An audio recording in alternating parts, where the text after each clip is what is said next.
आप देख रहे हैं आखिरी चीख शिवा के साथ। तो चलिए बढ़ते हैं आज की कहानी की ओर। मेरा नाम अमरेंद्र है। मुझे राइडिंग का बहुत शौक है। मैं बाइक चलाना बहुत पसंद करता था। यह घटना उस दिन की है जब मैं लखनऊ से अपने घर रानीगंज जा रहा था। रास्ते में मुझे भूख लगी। मुझे कुछ खाने का मन कर रहा था, लेकिन मुझे रास्ते में कोई भी ढाबा या होटल नहीं मिल रहा था। थोड़ी दूर जाने पर मुझे एक ढाबा दिखाई पड़ता है। मैं अपनी बाइक को ढाबे के पास ले जाकर खड़ी कर देता हूँ। वहाँ पर खाना खाने के लिए मैं अपनी बाइक से उतरकर वहाँ पर खाना खाने के लिए गया। वहाँ पर एक बूढ़ी औरत दिखी, लेकिन थोड़ी दूर जाने पर मुझे वह बूढ़ी औरत एक लड़की के रूप में दिखाई पड़ती है। वह लड़की मेरी तरफ ही देख रही होती है और हंस रही होती है। उसकी आंखें नीली नीली थी। थोड़ी देर में मेरे फ़ोन पर घंटी बजती है और मैं देखता हूँ कि मेरा मित्र शुभम कॉल कर रहा होता है। मैंने फ़ोन को उठाया। उधर से आवाज़ आती है, तुम कहाँ हो? मैं बताता हूँ कि मैं हाईवे पर एक ढाबे के पास हूँ। तब मेरे मित्र ने कहा, ढाबा? उस रोड पर तो कोई ढाबा नहीं है। तब मेरे मित्र ने कहा, रुको।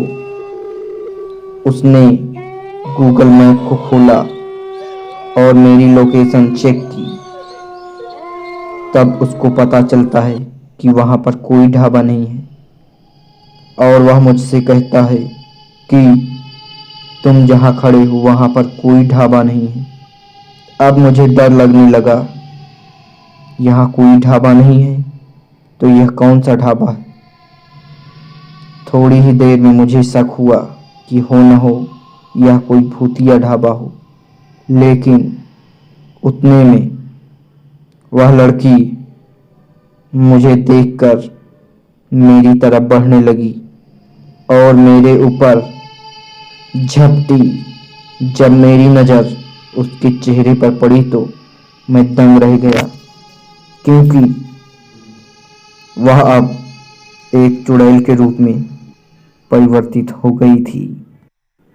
उसने मेरे गले को दबाने के लिए अपना हाथ बढ़ाया ही था कि मैं वहाँ से भागने लगा, लेकिन वह अचानक मेरे सामने आ गई और मेरे गले पर अपने नाखूनों से वार करने लगी। उसने एक पंजा मेरे सीने पर मारा और मेरे कपड़े को फाड़ दिया। तभी अचानक से मेरे गले में पहनी हुई रुद्राक्ष की माला उसके हाथों में फंस जाती है और वह चिल्लाने लगती है। इतने में मैं मौका पाकर अपनी बाइक को स्टार्ट करता हूँ और वहाँ से भागने लगता हूँ।